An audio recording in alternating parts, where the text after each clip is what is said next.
Now, it is labeled, oh, let me move it up here so you guys can see, otherwise that's not very helpful for you at all. This is all about line segments now. It says segments, relationships in circles, but clarify this a little bit. This is a line segment relationship in circles. Remember, a segment of a circle is when you have the chord and the arc, and it's that little section between the chord and the arc that they have a common endpoint. So there's a segment of a circle, but these are line segments. And we already kind of know some of those already. So it's not going to be hard for you kind of to build on this. I'm going to give you some formulas, some basic word reminders that you can use to do this. You're going to have to remember some algebra skills, which I think you guys can do pretty well. But again, don't be surprised if you have to take the time to think it through. The diagrams I give you are fairly simple. There's going to be times that you're going to have to do maybe multiple steps to get the same thing, or combine a couple of these together to get what you need, right? And we're at that point in your math career that's going to happen all the time. All right, so first thing is just talking about how they use this type of stuff. It's cool because if you're in anthropology and all that type of stuff, and archaeologists, it's cool how they can use the math to find information about ancient times, but that's not as important for us right now, except for learning the rules. Now, every one of these theorems have a name, and the name basically gives you an idea of what you're working with. This one's called the chord product theorem. So what two line segments am I working with? Two chords. What does product mean? Yeah, multiplication. So when we're looking at this, this is what the theorem says. If two chords intersect in the interior of a circle, then the product of the lengths of the segments of the chords are equal. If you notice on here, you can't see it on your black and white copy of your notes, but you notice how each chord has its own little color section there? That we know that if point E is on chord CD, we know we have segment CE and segment ED. And the same type of idea I have on here, I have chord AB, I have AE and BD bisected in.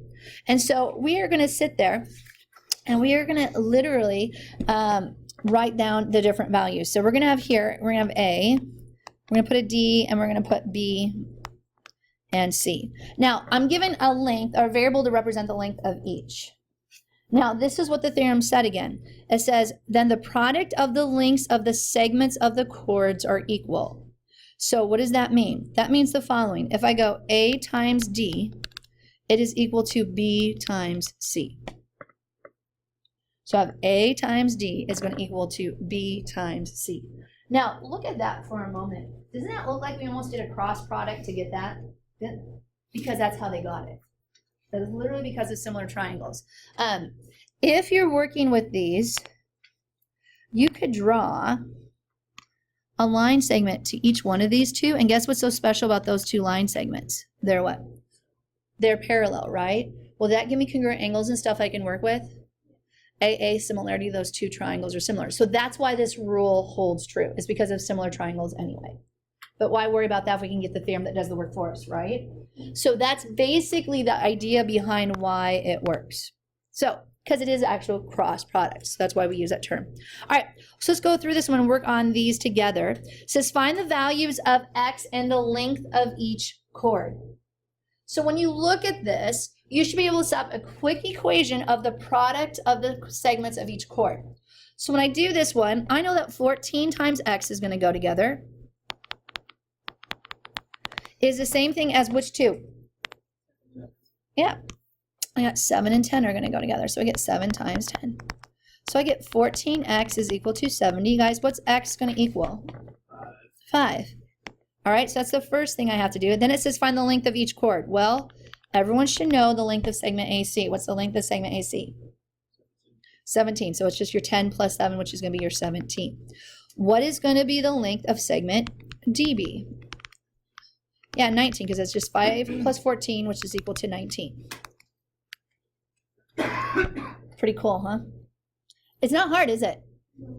And again, you think about it, if you really got stumped, you could go and draw in similar triangles. Oh, wait, don't do that to yourself. But you could, all right? And so it's basically that easy. Now let's look at the next one. Does it look confusing, or is it just like, and here's my thing. When I start putting lots more variables and stuff in there, don't panic, just go, I got to go back to my rule. I have to use the rules the same. So what do you think is going to be my equation for working with this? What do you guys think? What equations am I going to use? what ones am I going to multiply together?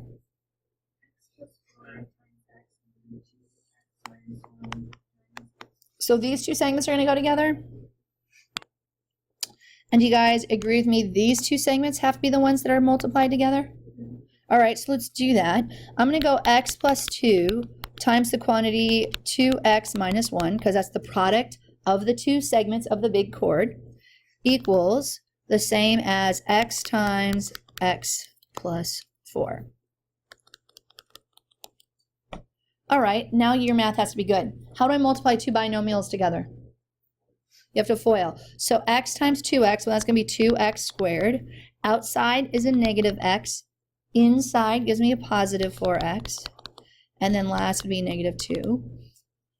I have to distribute my x times my quantity x plus 4. Guys, what's x times x?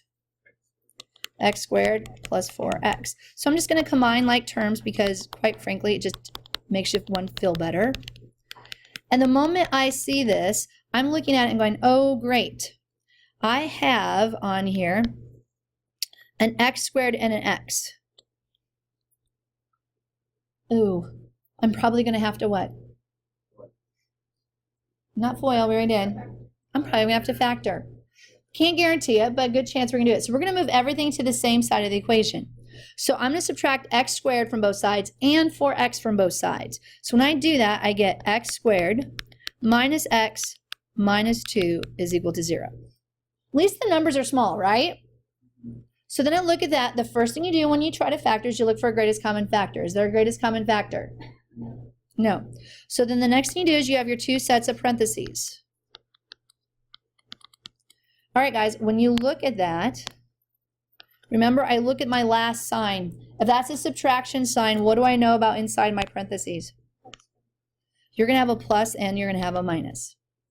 Well, remember, and I haven't even done the numbers yet, but I got all that information already just from doing this. Now I have an x squared is for my first, so I know x times x is x squared. And 2, we love 2, it's prime. What two numbers multiply together to be 2? 2 and 1. All right, now here's my question. Where do I put the 2? Where do I put the 1?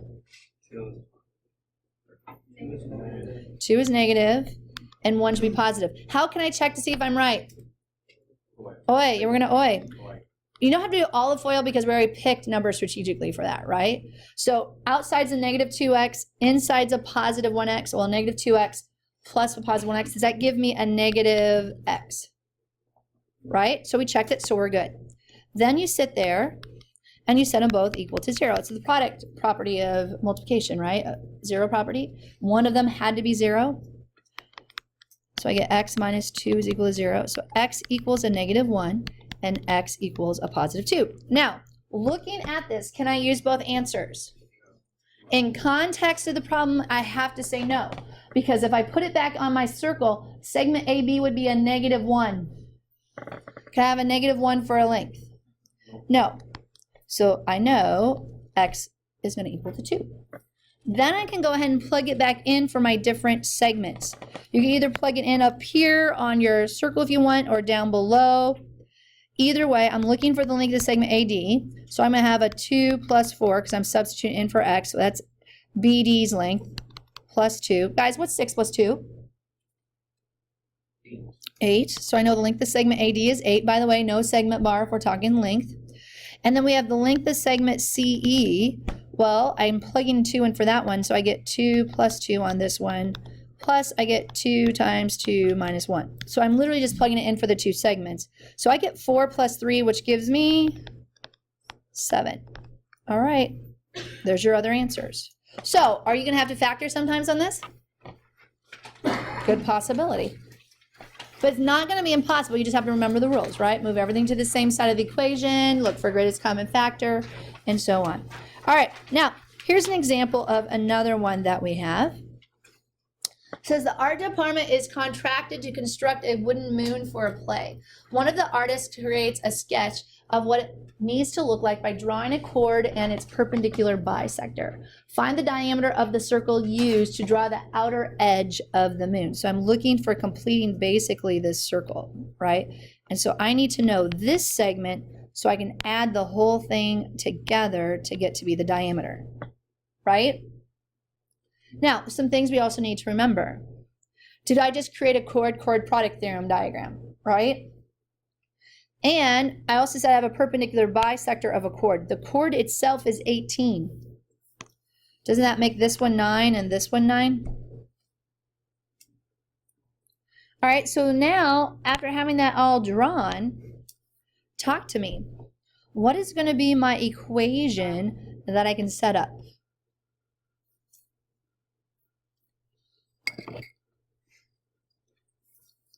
Ethan, what do you got? 9 times 9 equals 8 times. I'm going to go 9 times 9. I'm going to go 8 times x. Perfect. So when I do that, 9 times 9 equals 8 times x. So I get 81 is equal to 8x. I get 81 over 8. Unfortunately, that doesn't reduce. But I'm looking for the diameter anyway.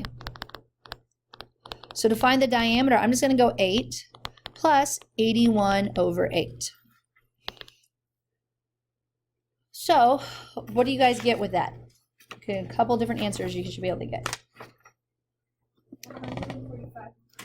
Yeah, if you have 145 over 8 inches, if you do that on your calculator, it's pretty quick. You get a common denominator.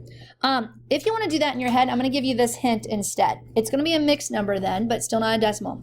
81 over 8, is that the same thing as 10 and 1/8? Right? 81 over 8, same thing as 10 and 1/8. Well, what's 8 plus 10? 8. So you could have also said 18 and 1/8 inches, and I'd be okay with that too. You know, either way, when you're looking at it, it'd be fine. Long as you didn't give me a decimal, I'm a real happy person. All right. But this one, especially if you have your calculator set like I know most of you do, so it's always an improper fraction, great. As long as it's in simplest form, give it to me.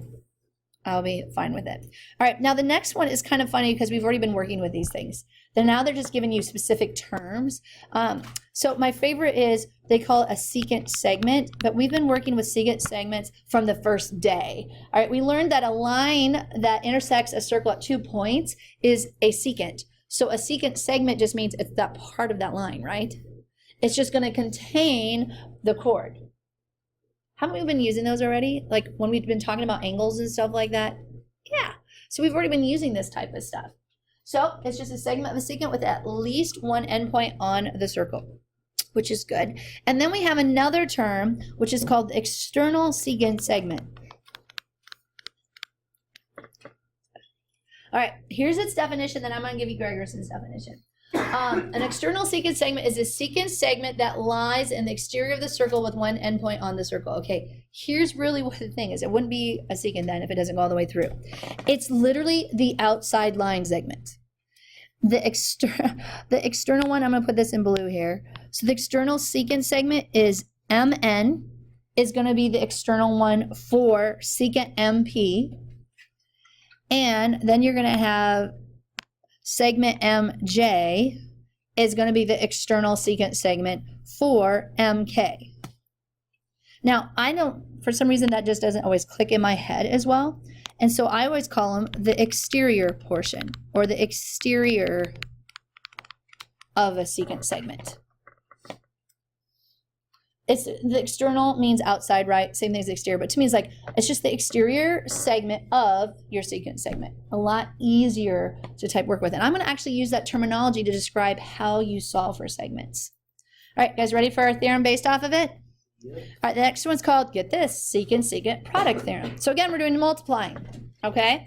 This is this long, lovely theorem that makes so much sense when you read it like this. It says, if two secants intersect in the exterior of a circle, then the product of the lengths of one secant segment and its external segment equals the product of the lengths of the other secant segment and its external segment. All right, I switched the words around a little bit. If I was writing this, I would have said it would have been the product of the exterior segment times the whole thing. So here's the words that I use. I would memorize this instead. If you have a secant making it and you're looking for a segment lengths, use these words. Exterior times the whole equals the exterior times the whole.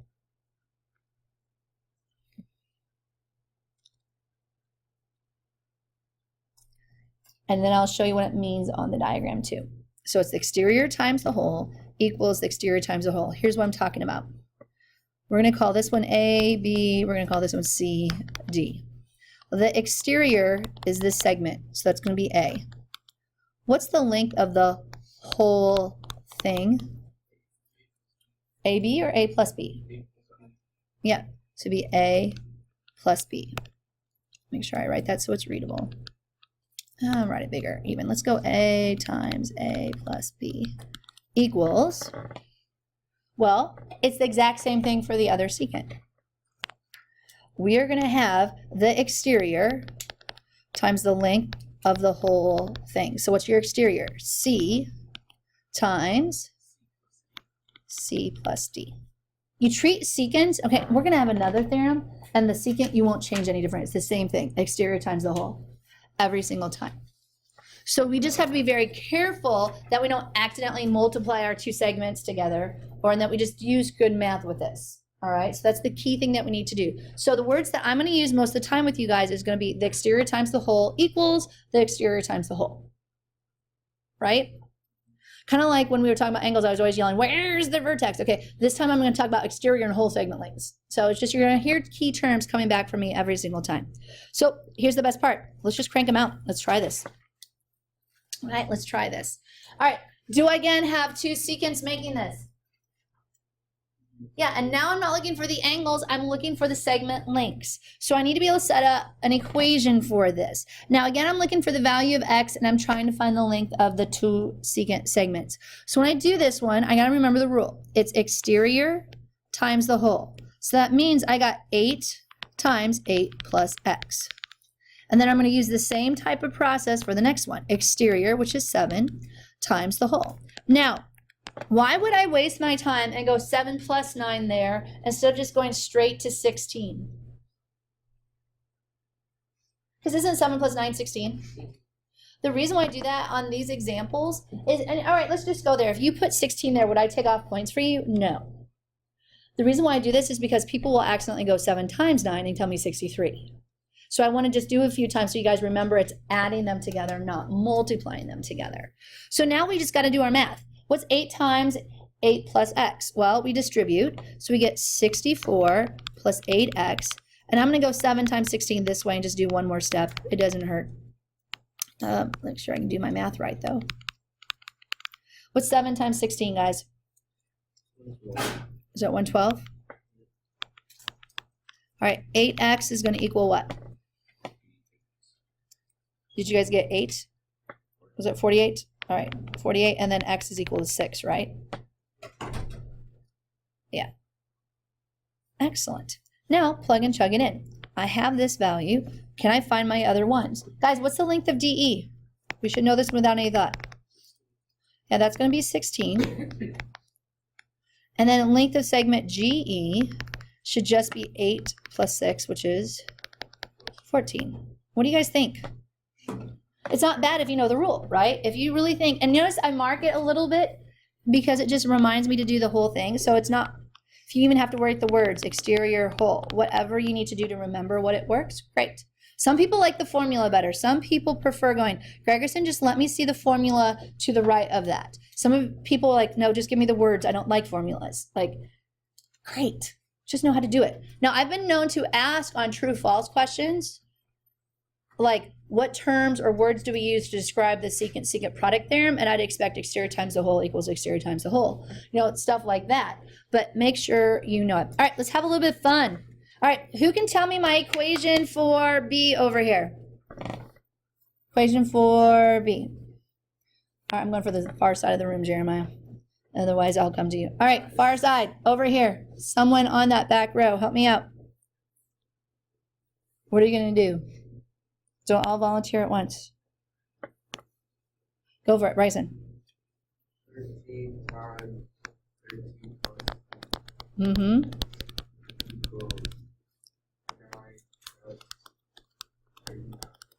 Yep, or 9 times 39, or again, I'm putting this on here so you guys remember to add them.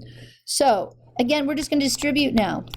So I get 169 plus 13z is equal to whatever 9 times 39 is. What's 9 times 39, guys? 351. 351.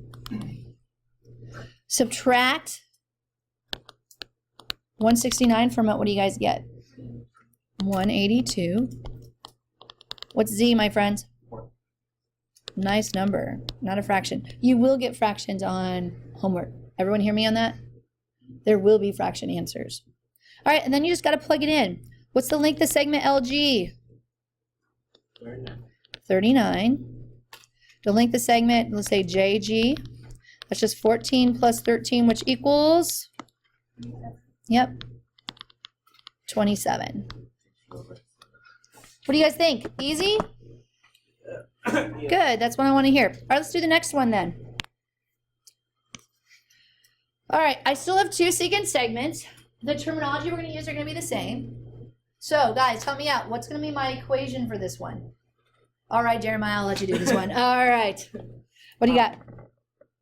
X times 9 plus X, and then 4 times 4 plus 5. All right, so the exterior, which is X, and then you have the whole thing, which is, I'm going to go X plus 9, so 9 plus X. It doesn't matter which one you do.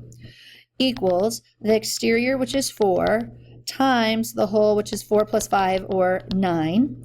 So I'm going to distribute here. I'm going to get X squared plus 9X.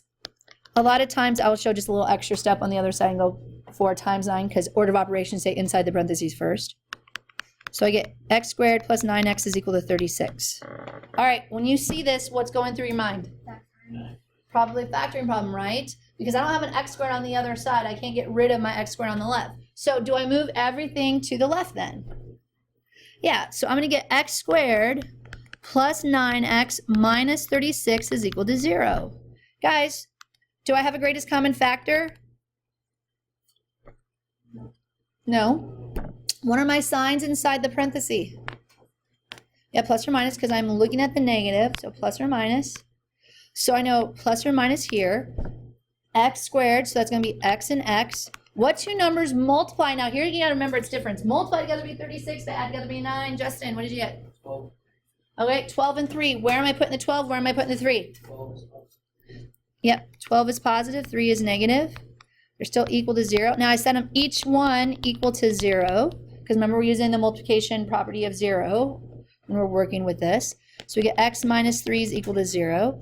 X equals a negative 12, and X equals a positive 3.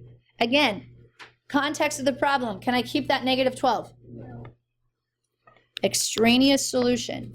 Now the cool thing is just plug and chug it in. So I know my variable. My values are HF. So I got 3 plus 9, which is equal to 12. It's one of them. And then HJ, you guys got to be what? 9, right? What do you guys think? Not bad, is it?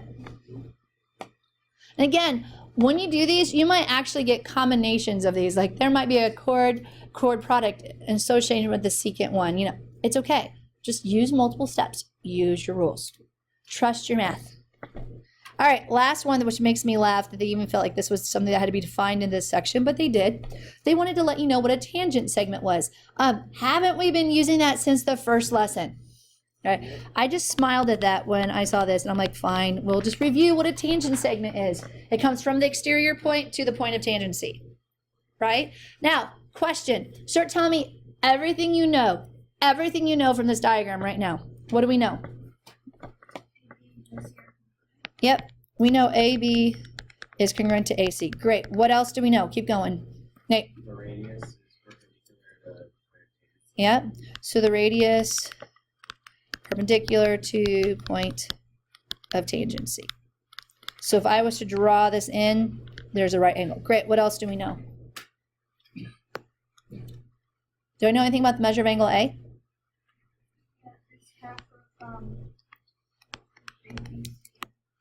Yeah, the measure of angle A, because it's on the exterior of the circle, is going to be 1/2 the difference of its arcs, right?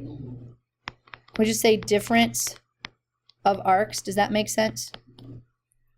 Oh, we should probably say, wait, let's use correct terminology. Intercepted arcs.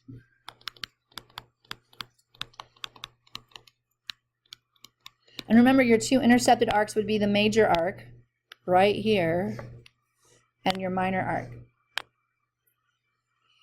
Or here's an even fun one. What do those two arcs have to add up to? I mean, all that stuff we know just from that one diagram, how it's drawn. Isn't that kind of cool? You just have to decide, are you talking line segments or are you talking angles? Well, just look for it's asking, read carefully the type of scenario.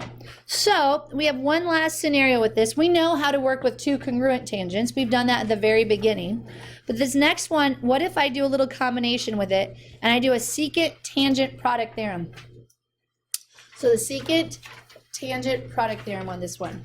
Now, here's the rules, okay? I'll read it to you in a moment, but secants don't change.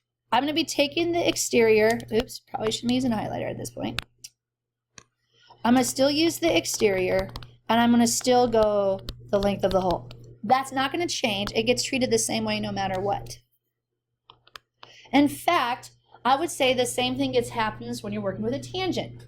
Now with a tangent, isn't this also your exterior, right? But it's also your what? So aren't I just squaring that?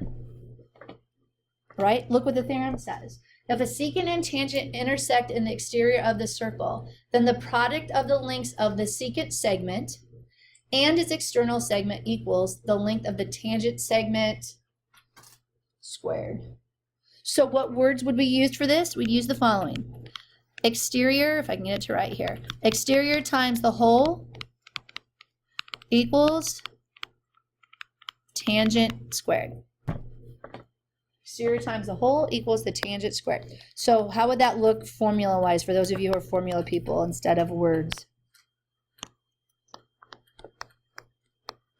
What's the exterior? So let's do the secant. Exterior times the whole. So that's A times what, guys? A plus B equals C squared. Think about, we have a squared there. Do you think there could be more chances of radicals showing up on this? Yeah, so just remember, simplifying radicals still has to happen well with this one. Guys, what do you think? These aren't hard, are they? What makes them hard is when they start putting like secants and tangents together and there's like 3 different line segments and you have to decide which 2 to put together. So those aren't that bad. All right, let's do this one together. Who thinks they can tell me, based off our theorem, how to solve for x on this first one? Notice we didn't have to worry about the line segments. I think they figured by now with the examples that we don't need to add numbers together to get segment length. We should know that. What would be my equation for this one? What do you guys think? What do you guys think? All right, so you went the other way. Tangent squared equals exterior times whole. Fine, use the symmetry property of equality and do it that way. Yeah, you're totally fine. All right, so exactly. You know your tangent squared to be x squared equals your exterior segment, which is 5, times the length of the whole thing. Now I'm going to show what we're doing. 5 plus 15. If I can write 15 down. Hello, here we go. So I get here, so that's exterior times the whole length. So I get x squared equals 5 times 20. Oh, this is a nice number. X squared equals what, guys? 100. Take the square root of both sides. Don't forget the plus and the minus. However, we know we're talking length, so can I drop the negative this time? Yeah. What do you guys think? Easy schmeezy, right? All right, who's got the next one for me? Tell me how to do B. Who's got this? Ethan, go for it. 10 squared Okay. equals 7 times 7 plus 5. Okay, great. I'm going to flip yours around, though, before doing that. Can we go the exterior times the whole first? All right, so the exterior, but you're totally right with what you told me. So 7 times 7 plus y, because I'm going to use the exterior times the whole, equals the tangent squared. And the reason why I flipped it is just so my y was on the left, is really what it was. So 10 squared, because that would be your tangent. So with that, I'm going to distribute. So I get 49 plus 7y equals 100. Subtract the 49 over, I get 7y is equal to 51. What's y going to equal? 51 over 7.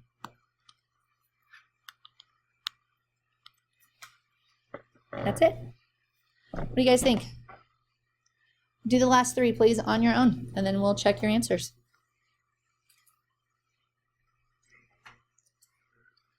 Shouldn't we have not found the value of y? Oh, it's just the variable. It's okay, fine. Way to read your directions. Oh wait, so technically we didn't have to do anything. Quit being so sassy and get to work, guys. It was a typo. You can survive. All right. How'd you guys do?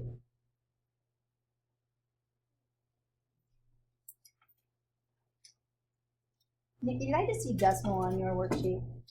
Did you seriously think that was going to fly as work shown in an answer? All right. With this one, guys, first of all, joking with him over here, but true. Do I need to see your work? I don't give credit without work. Just learn that now, okay? You actually should have learned it months ago, but still, make sure I show your work. Also with this one, make sure you're being careful with your negative signs, positive signs, but those should have been the answers for the last 3 problems. How do you guys feel about it? Pretty good? Excellent.